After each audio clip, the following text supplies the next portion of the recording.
vivir en una etapa perfecta, pero tarde o temprano vamos a tener que jugar los partidos del Mundial.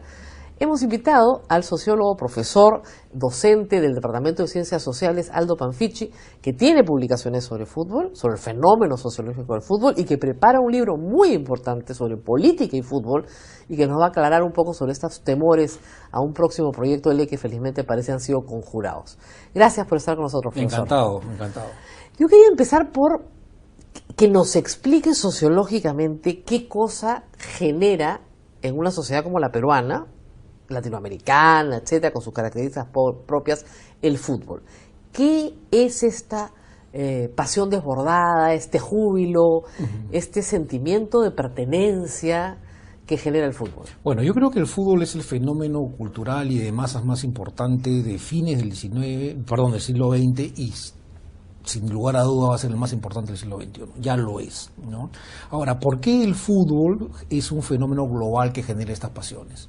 Yo creo que fundamentalmente tiene que ver con un rol sociológico que tiene, y que es fundamentalmente el ser un espacio, digamos, legal, aceptado socialmente, para que la gente pueda descargar emocionalmente sus alegrías, sus frustraciones, sus tensiones, donde uno pueda, digamos, gritar, saltar, llorar, sin que haya vergüenza o haya necesidad de ocultarlo por pautas culturales de comportamiento. Claro, pero digamos, esa descarga hace que el hincha, ¿no es cierto?, viva el partido, lo juegue él.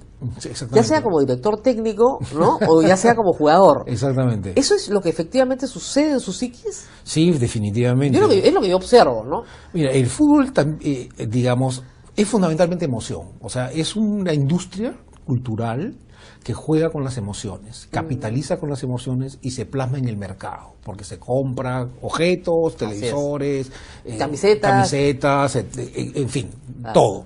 Entonces, son emociones, y estas emociones, digamos, apelan a un sentimiento, yo no diría primario, sino un sentimiento básico en la humanidad, que es el tema de la competencia, digamos, de la guerra. El afán guerrero. El afán guerrero, digamos, el afán de colectivo, de tener una identidad colectiva que va a una batalla. Sería estupendo que las guerras se definieran en un partido de fútbol, ¿no? Esa es la idea. Bueno, la idea es hubo una guerra del fútbol, además.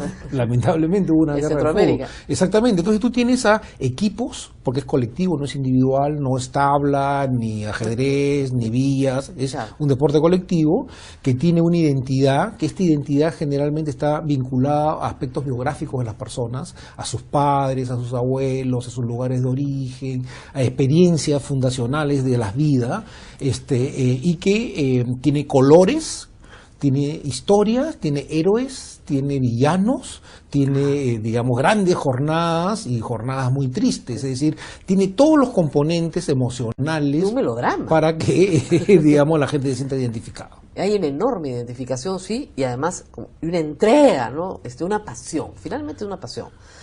Y esta pasión tiene algo interesante, que este es un deporte en el cual hacer gol es difícil. Así es. ¿No es cierto? Entonces, la tensión del deporte es enorme durante 90 minutos. A diferencia de un deporte como el básquet o como el vóley, donde los puntos se van sucediendo unos a otros y hay un triunfo casi instantáneo todo el tiempo, acá el gol demora en llegar. Eso lo hace más competitivo, eso nos hace a engancharnos más con el deporte. Un norteamericano le decía, este deporte es muy tenso. Así es. Bueno, yo creo que tiene que ver con las historias de los pueblos también, ¿no? En Estados Unidos, que es una sociedad de abundancia, donde los niños no reciben un regalo por Navidad, sino 20, 30, ¿no? Y hay una necesidad inmediata, digamos, de satisfacción, ¿no? Entonces hay estos deportes, digamos, como el básquet, tiene una gran, digamos, atracción, porque es permanentemente, todo el tiempo estás en high, digamos, ¿no? Estás en permanente emoción. En el caso del fútbol, digamos, donde los bienes son escasos, podríamos decirlo, muy escasos. Porque el gol es escaso. Entonces es un gol, o ya el 2 o 3 ya es, digamos, la gloria. Un partido 3-2, la gente llora, ¿no? Sí, porque además 5 goles. Sí, exactamente. Entonces yo creo que tiene que ver mucho con los países que vivieron jornada de escasez, incluyendo Europa, las guerras y todo, o países del tercer mundo, digamos, ¿no? Y no en sociedades de abundancia como Estados Unidos o Canadá, que son los únicos quizás espacios donde no es el primer deporte. Claro, interesante. Ahora, sabiendo esto, obviamente la política trata de meterse en el fútbol, porque el control de esas emociones por parte del poder, bueno, es una gran tentación. No, exactamente, es una gran tentación. Así es. Porque si el poder se atribuye el triunfo, ¿no es cierto? Y la derrota más bien la pone en los otros, entonces, obviamente, el poder se manifiesta como competente. Y eso pasó en la dictadura militar. Ha pasado siempre. Recordemos que fuimos en el 70 en dictadura militar, en el 78 en dictadura militar, en el 80 ya, pero post dictadura militar. Es decir, la dictadura militar se compró el fútbol peruano como propio para hacerlo parte de su bandera. Hicieron la canción con Polo Campos y se llama Perú. Todo esto es parte de un fenómeno del siglo XX. Yo sé que están preparando un libro. ¿Cómo se va a llamar el libro? Bueno, el libro, Fútbol y Política, ese es su título, y el título general que le habíamos puesto es Fuera de Juego. Pero hemos encontrado que hay otro libro que ya tiene el mismo título, entonces estamos ahí. Yo quería tocar ese tema. Este es un libro trabajado colectivamente con como el fútbol, con dos sociólogas jóvenes, Giselle Vila y Noelia, y Sergio Sarabia. Los tres son muy jóvenes, pero son licenciados ya de sociología. Entonces hemos preparado este libro. Ahora, lo que tú has señalado es muy importante y quería decir lo siguiente. El libro tiene 4 secciones. La primera, y todas es la relación fútbol y política. ¿Ya? Entonces, el primer capítulo es sobre Leguía. ¿Por qué? Porque Leguía fue el que introdujo los deportes ingleses, alentó los deportes ingleses y trajo entrenadores, incluso ingleses y franceses, porque el deporte era el corrector de la construcción del hombre nuevo. ¿Ya? La idea de que deberíamos tener un hombre racional, moderno, capaz de defender la patria, como no habían sido, digamos, en el siglo XIX con la guerra con Chile, etcétera, etcétera. Entonces, el deporte era un corrector y un modificador de la raza, junto con un discurso racista. Entonces, la idea de que el fútbol y el atletismo y los deportes deberían de enseñarse en las escuelas y ser parte de un proyecto político-deportivo empezó con Leguía. ¿Ya? Y el segundo es el que tú te refieres, o sea, el segundo proyecto político era de Velasco, pero Velasco quería tener un proyecto político tipo Cuba, donde el fútbol amateur reemplazara al fútbol profesional, pero después del golpe se encontró con la clasificación del Perú al Mundial, y entonces tuvo que matizar esta perspectiva socialista antiprofesional, ¿no? Para jugar en 2 bandas, digamos. Fíjate que llegamos a tener en la Copa Perú el descentralizado, llegamos a un momento de tener 43 equipos, ¿no es cierto? O sea, es una locura un campeonato. Pero encontró que el fútbol podía ser un elemento que movilizara a la gente nacionalistamente en apoyo a sus reformas políticas.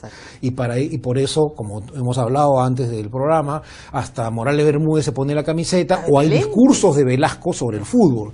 Entonces hay un segundo momento de utilización del fútbol, digamos, claramente, ¿no? Ahora, en el tema de la organización del fútbol, porque hay un problema de corrupción mundial que está siendo estudiado, etcétera, etcétera, y las reglas de la FIFA comienza a fines del siglo pasado a decirle a todos los países, perdón, yo no quiero que se politice el fútbol, sácame la política del fútbol.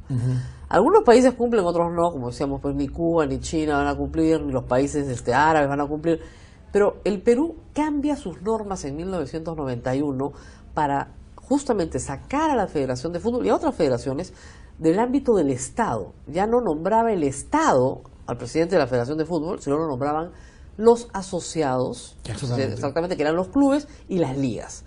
¿Por qué se produce ese cambio? Es otro cambio político importante. Sí, bueno, esto yo creo que es parte, tiene varias explicaciones. Primero, es parte de un proceso, digamos, más amplio de regular o, digamos, sacar la presencia del Estado en distintos aspectos, ¿no? Entonces, hay un proyecto político, digamos, de reducir la presencia del Estado en distintos ámbitos y más bien trasladarlo al sector privado en la medida de lo posible. Entonces, en ese contexto coincide algo que es internacionalmente muy importante, que la FIFA empieza a transformarse en una industria, porque la transmisión de los campeonatos, digamos, se vuelve muy valiosa. Y son millones de dólares. A tal punto, digamos, de que la FIFA entiende que tiene que consolidar una gestión, digamos, en manos de los dirigentes y sacar en la medida de lo posible las interferencias políticas. Exacto. Entonces, eso ocurrió en el año 1991. Hay el que era entonces presidente de la Federación Delfino, con el que era secretario en ese momento Manuel Burga, con el testimonio de un dirigente colombiano, Londoño, van a la Comisión de Educación y Deportes, dirigido por, en ese momento tenía representante Rafael Rey. Hemos leído nosotros en la investigación las actas de la discusión del Congreso, donde Rafael Rey dice: yo no sé nada de fútbol, pero me parece razonable, y, digamos, se produce esta separación de la presencia del Estado y, digamos, la consolidación del control de un grupo de dirigentes en la federación. Ahora, esto es imagen y semejanza de lo que ocurre en la FIFA, porque lo está ocurriendo también en la FIFA con Havelange, ¿no?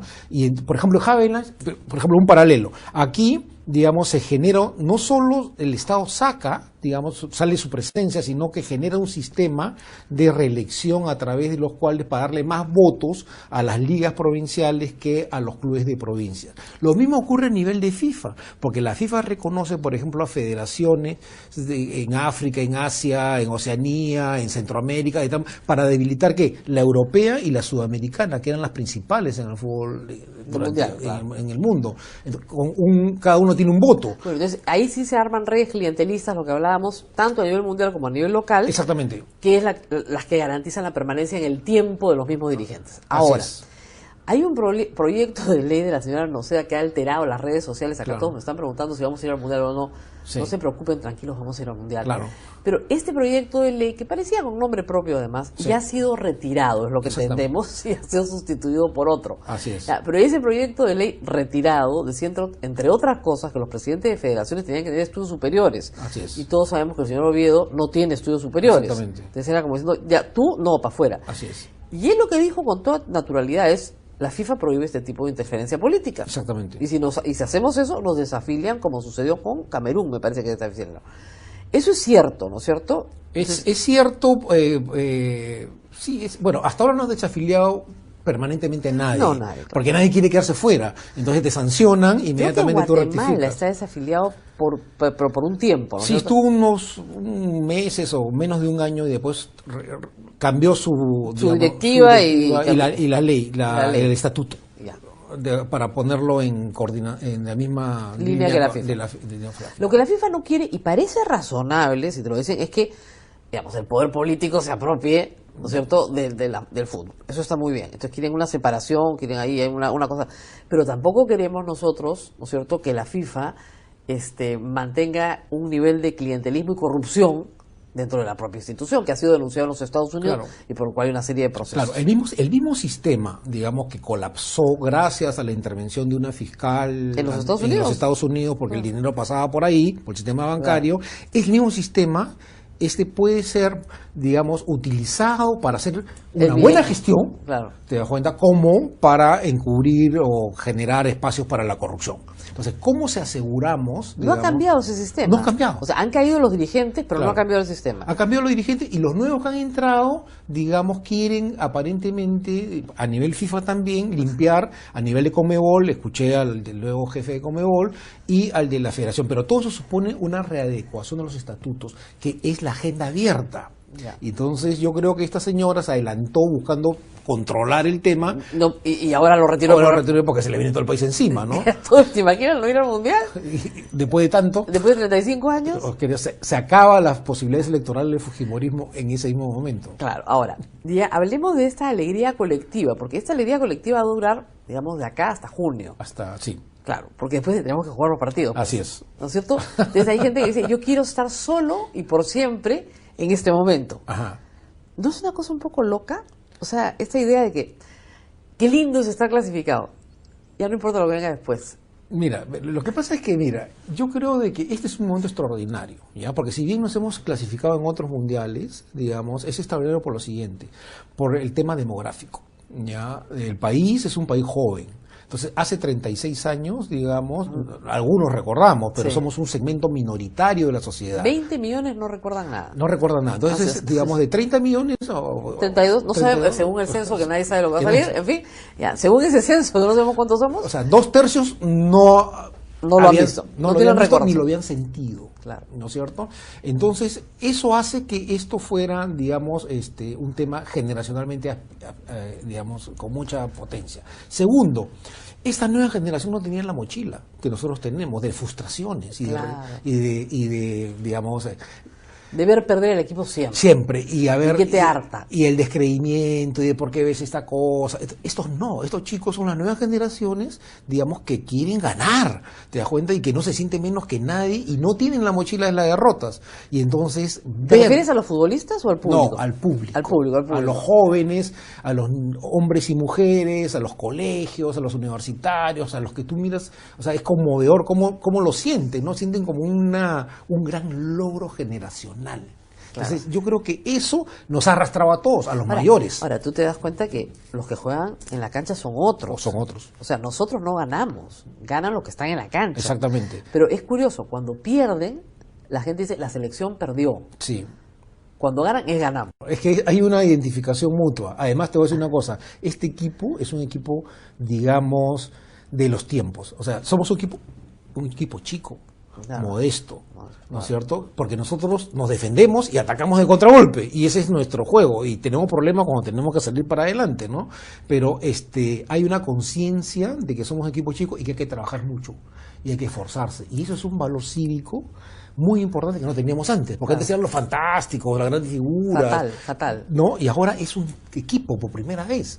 Y entonces yo creo que eso conecta con la experiencia cotidiana de muchas generaciones que tienen que chambear, Duro. trabajar. Claro, digamos, es como un premio a la perseverancia, un premio a la constancia, al trabajo duro, a la disciplina. Y al sueño. Y al sueño, pero sobre todo a la disciplina, que no es pues un valor muy extendido entre No, nosotros, ¿no no. es cierto? Y que muchos atribuyen el causante de que no fuéramos a ningún mundial. O sea, que la indisciplina, Sí. que los jugadores se apoderaban del equipo, Sí. y que ninguneaban al entrenador. Exactamente. Entonces, claro, no se concentraba nadie. Entonces, los vicios asociados al jugador de fútbol, que han sido muy documentados y extendidos, han generado un descrédito, digamos, del jugador de fútbol, más no de la pasión por el fútbol, que es una cosa curiosa también, ¿no?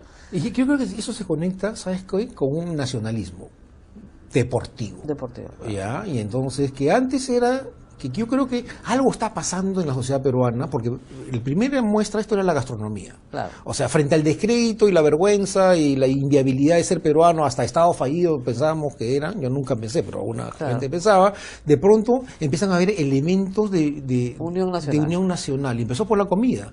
Y ahora continúa en el fútbol coyunturalmente, ¿no es cierto?, en el deporte. Entonces, pero ¿qué nos muestra ambas cosas? Nos muestra de que hace, digamos, cerca del bicentenario, para ponerlo en perspectiva histórica, digamos, y si nosotros miramos los periódicos del primer centenario, el tema era la viabilidad del Perú y la conectividad y el sentimiento conjunto. Eso ahora ya no está.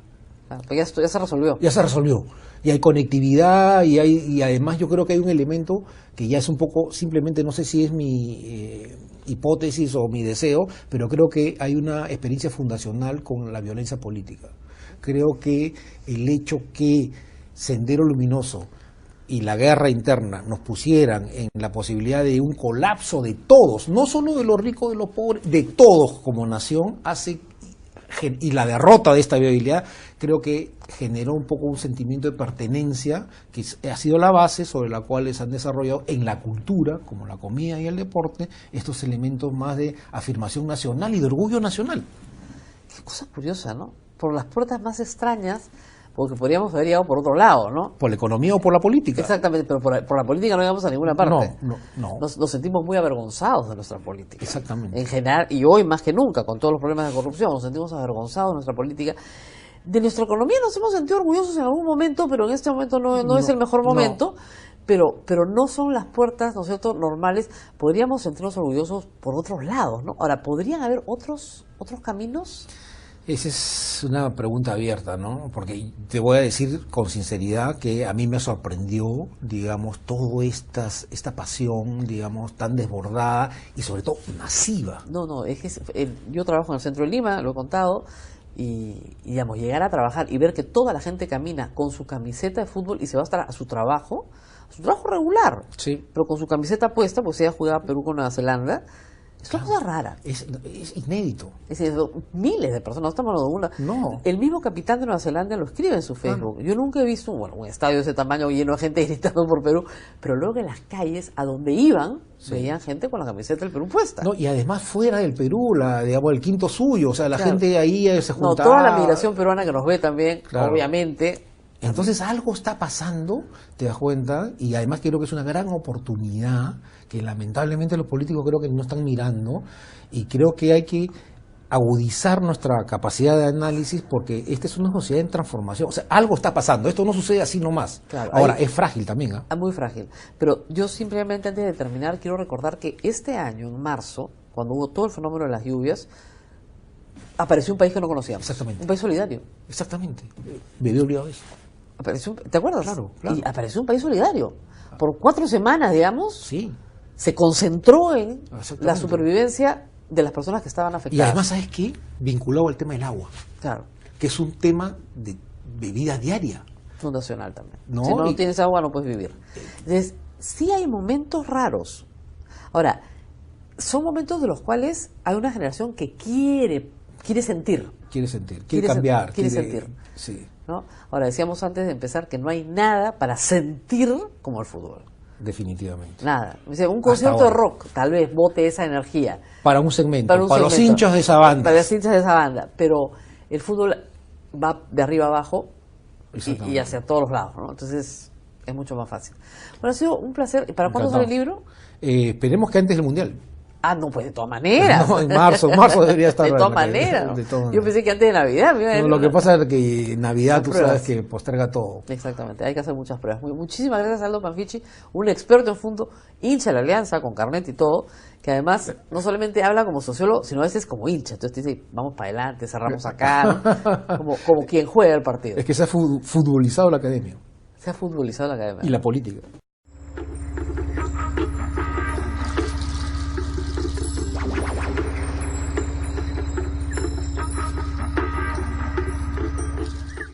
Va a estar con nosotros, está con nosotros el doctor en psicología, Agustín Espinosa, que se ha especializado en psicología social y es docente aquí, por supuesto, en la universidad. Gracias, doctor, por estar con nosotros. Muchas gracias, Rosa María, por la invitación. A ver, primera pregunta que cualquier observador se haría, ¿no es cierto?, si viene de un país donde el fútbol no es, digamos, el deporte nacional.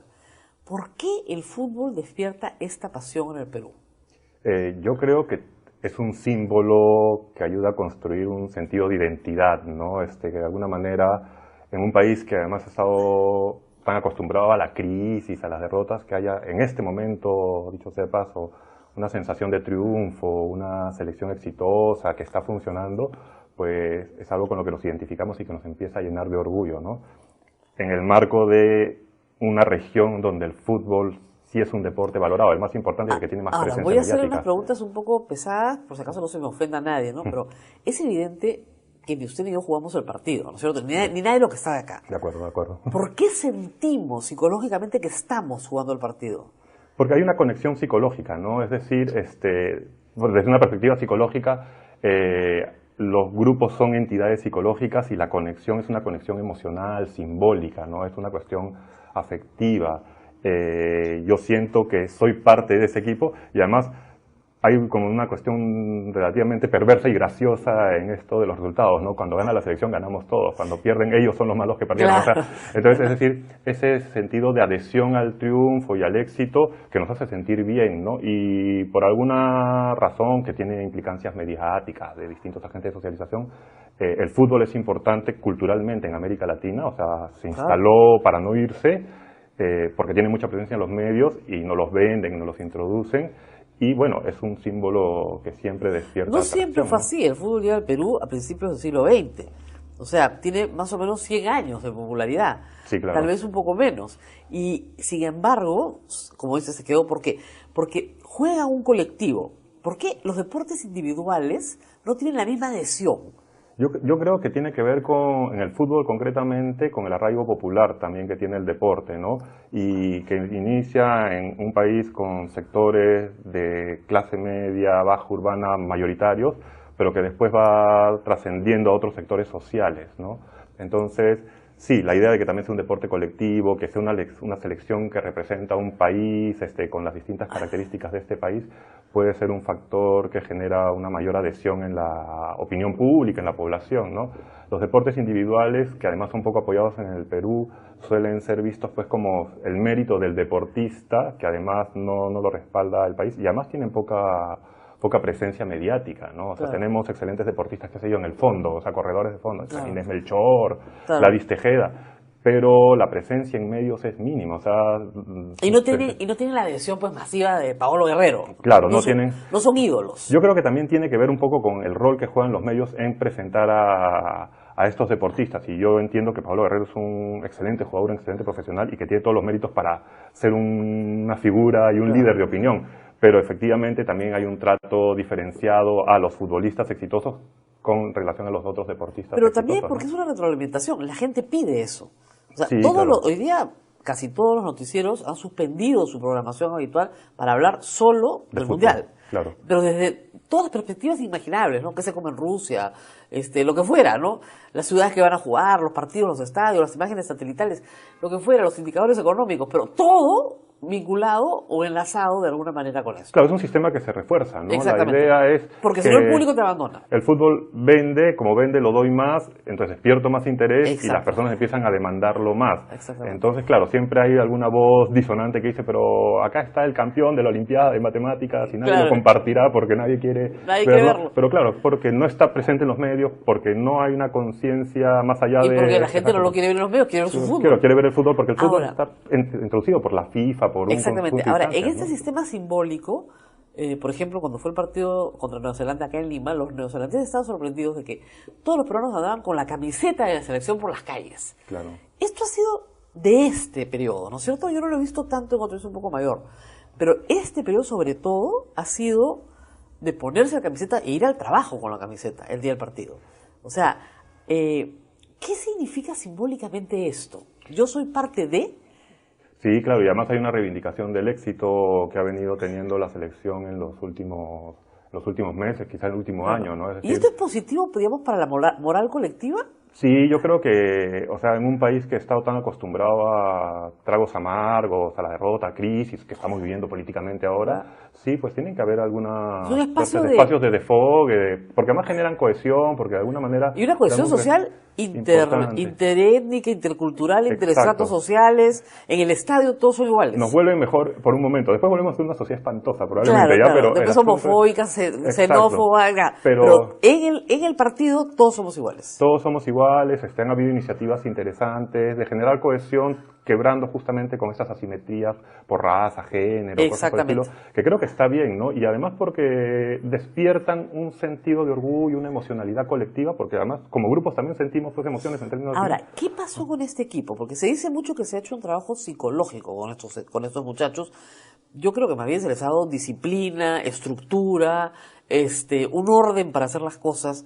¿Qué pasó? O sea, ¿qué magia hizo este entrenador de fútbol para que, digamos, esto pase? Yo creo, o sea, Son los mismos muchachos. Tú ¿eh? mismo lo has comentado. Yo creo que Gareca ha introducido, o sea, un liderazgo que representa una institución que es legitimada por los jugadores creen en él, se nota claramente, y que él no ha transado con problemas de indisciplina, con problemas que tradicionalmente parece que venían ocurriendo en otras selecciones de pequeñas argollas, un jugador disonante que tenía más poder que el propio entrenador. Y claro, hay toda una lógica sistémica, que además está sistematizado también cómo funcionan las sociedades, ¿no? Es decir, Gareca introduce un orden legítimo que claramente está dando buenos resultados, en el que se reconoce el trabajo de los jugadores, en el que los potencia además, en el que desarrolla no el valor del individuo, sino del colectivo. Entonces, Gareca ha dejado de lado, hasta donde yo puedo ver a través de medios de comunicación, jugadores que son individualmente excelentes. Claro. Pero ha apostado siempre por aquellos que tienen un compromiso con el equipo y que tienen un compromiso disciplinado con el equipo. Entonces, Incluso está la clave del el respeto equipo a... ha podido jugar sin Guerrero y Claro. ha jugado bien. Claro, es O sea, decir, les ha probado que ellos pueden, sin una estrella, hacer un buen trabajo. y que la posición está en esa de todos empujemos el carro hacia un mismo Esto- lado. Es una idea de cohesión también, ¿no? este gesto de piensa, ¿no? Los Claro. niños le dicen piensa. y que tiene que ver, claro, con un principio que creo que se ha quebrado institucionalmente en el Perú, ¿no? Es un sistema en el que más bien las cosas fallan, hay corrupción, Claro. hay pequeñas argollas, y que en el caso de la selección se demuestra, trabajas disciplinadamente, el sistema te respalda, porque es cierto que muchos entrenadores no consiguieron hacerlo de Gareca porque los sacaban, intentaban imponer disciplina y igual salía el entrenador antes que los Claro, jugadores. no los han desautorizado. No lo han desautorizado, se le ha respaldado, entonces empiezan a darle legitimidad como autoridad, es una institución que funciona, que es el principio de la confianza institucional, pues, básico, es decir, claro. que la gente... O sea, la autoridad se legitima, ¿no es cierto?, porque la gente confía en ella. Empieza a confiar en Entonces ella. se retroalimenta, entonces tú confías en mí, yo doy resultado. Ah, yo soy bueno. Entonces Pero la además, gente me aprecia. Entonces tú te legitimas Pero más. además, no solo yo confío en la autoridad, sino yo confío en los otros. Exacto. Entonces, porque los efectos son, la confianza institucional está relacionada con la confianza interpersonal. Y se nota mucho en el juego de equipo que tienen. O sea, claro, que estos jugadores, entra uno, no desentona, son solidarios, tienen una visión colectiva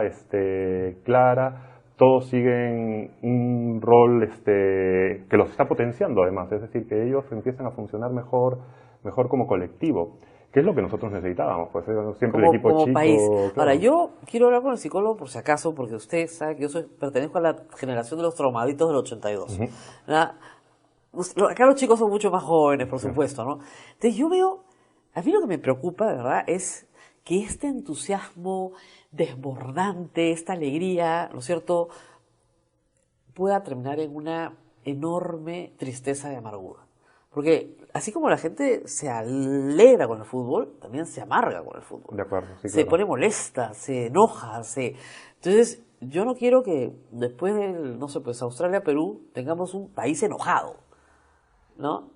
Yo creo que va a depender no. mucho, yo creo que va a depender mucho de la actitud deportiva, ¿no? Este es un equipo, y porque yo también soy de la generación de los traumaditos del 82, ¿no es cierto?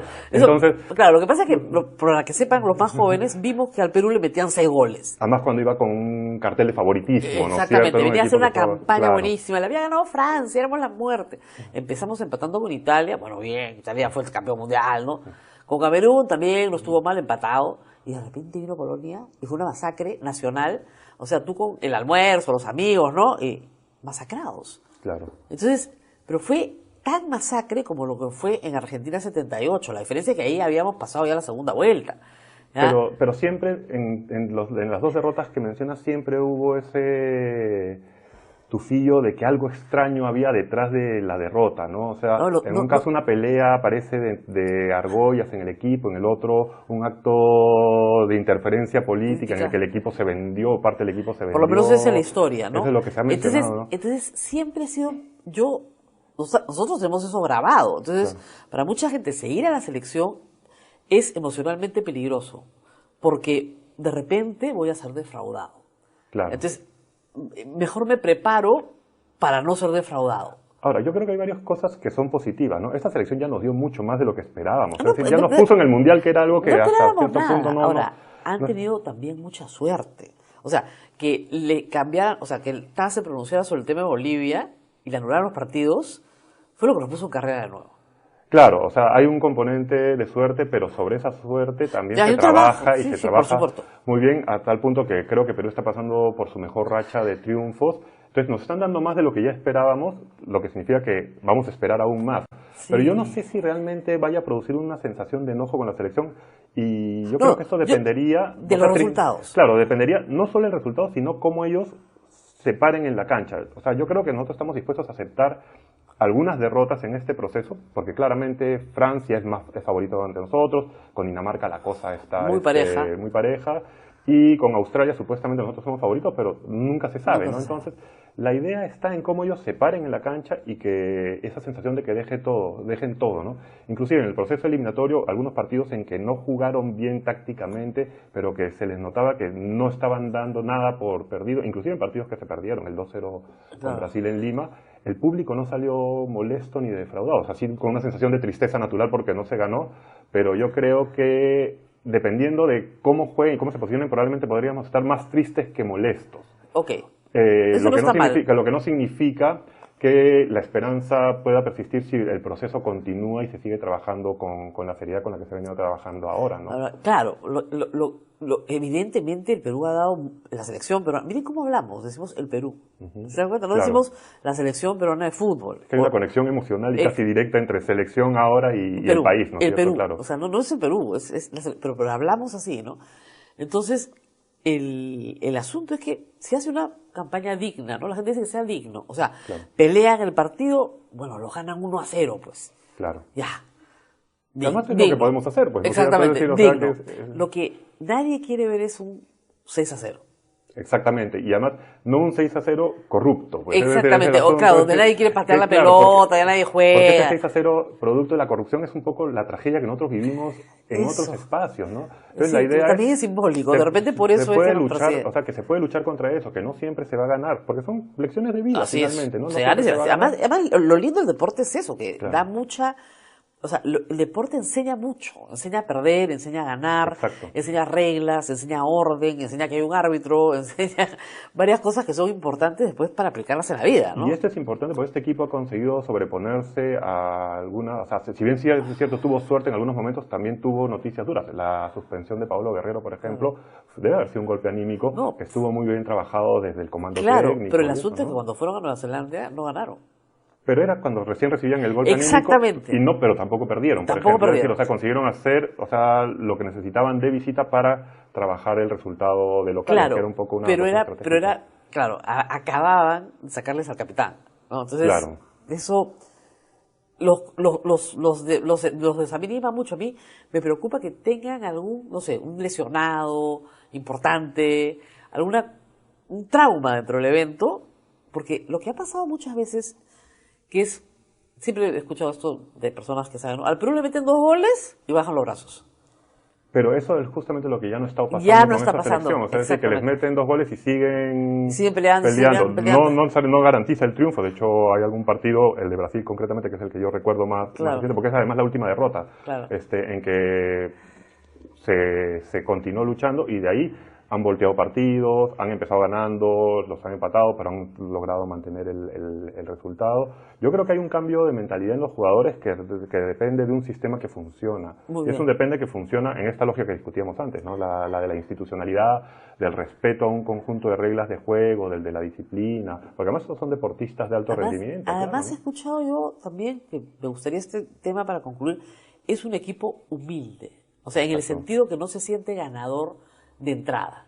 A diferencia de, por ejemplo, Argentina. Yo he escuchado a los comentaristas argentinos el otro día decían, ya perdieron, porque subestiman a todos los demás. Claro. Entonces, si tú en un deporte subestimas, y en cualquier cosa en la vida, subestimas a tus adversarios, ya estás perdido. Exacto. Ya perdiste. Y yo creo que ahí un poco lo que tú comentabas, que ahí está la discrepancia entre la opinión pública peruana y el equipo. El equipo no se siente menos que nadie, pero no sienten que van a barrer a nadie. O sea, salen con una actitud competitiva. Salen diciendo, es un rival importante, no hay partido, no hay enemigo chico, como dicen, no hay rival chico. Hay que jugarlo todo. Ellos tienen que ganarlo en la cancha. Y en la opinión pública sí hay un tema de triunfalismo que, claro, se podría explicar justamente por estos resultados, que tiene que ver con a Australia le ganamos fácil. Sí. Que no va a ser un partido fácil, ni mucho menos. O con Dinamarca podemos ganar. Estos son más grandotes. Y después hay un conjunto de elementos que cuando se está ganando, una cuestión que a mí en lo personal también me molesta, porque creo que es un tema de triunfalismo que en el caso de Perú no se debería dar. Pues, o sea, hay que ir venimos de atrás, el tema de los soles, ese tipo de cosas, pero eso depende más del público que de la misma selección.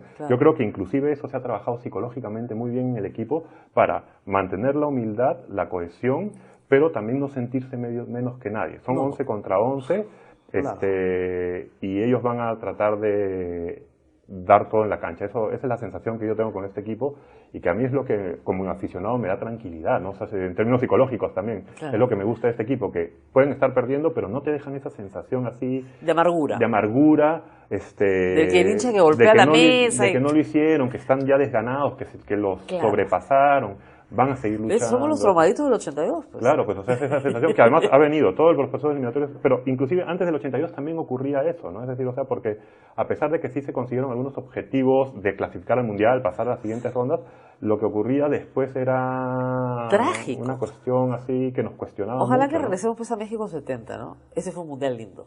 Ese fue un mundial lindo y claro, ya se pierde porque se perdió con el campeón en instancias Claro, pues intermedias, ¿no? estabas jugando contra el campeón y quedaste séptimo. Y se jugaba bien, pues claro, Era una maravilla, ¿no? Y era un equipo muy humilde. era un equipo humilde, además bien gestionado. Y yo creo que, a ver, como equipo, este equipo justamente ha conseguido introducir esa lógica de colectivo, de sentido de identidad, que es la que le está haciendo funcionar. No sé si haya realmente una megaestrella, probablemente Pablo Guerrero, Farfán, Ya. pero inclusive ellos consiguen Encajar. alinearse y encajar sin generar ese tipo de envidia o malestar dentro de sus compañeros, ¿no? O sea, nadie, que ellos mismos lo declaran, ¿no? Y creo que eso lo ha conseguido Gareca en su gestión. Nadie es más que nadie en ese equipo. Eso es bueno. Y todos salen, y cuando salen se abrazan y se... Cantan el himno a gritos. Y cantan el himno a gritos. Entonces es como una cuestión emotiva, ¿no? O sea, es decir, o sea, como que contagian Claro. un sentido de optimismo y de esperanza, que es algo que en este país un montón de veces se pierde, ¿no? Entonces, No tenemos nada. nos están dando esperanza. Yo creo que es probable que sí haya en algún momento, un momento en el que sintamos tristeza, porque conforme vayan pasando más, Pero no amargura. pero no amargura. Yo creo que no va a ser un equipo con el que la opinión pública se relacione en términos de amargura o cólera, ¿no? O Muy sea, bien. es decir, Eso porque es lo bueno, doctor. han construido, Eso espero. han construido una relación con la opinión pública, con la afición, pero también han conseguido transmitir eso a través de su juego y de sus propios argumentos como jugadores, ¿no? Con esta introducción ya los dejamos listos para el Perú-Dinamarca el sábado, preparados para lo peor, pero esperando lo mejor. Exactamente. Esa ¿no? es la idea. Bueno, muy bien, doctor. Muchísimas gracias por estar con nosotros. Espero que a todos ustedes les haya servido. Por favor, revisen de nuevo este video varias veces hasta que logren estar perfectamente calmados para ver el partido, ¿no es cierto?, con tranquilidad.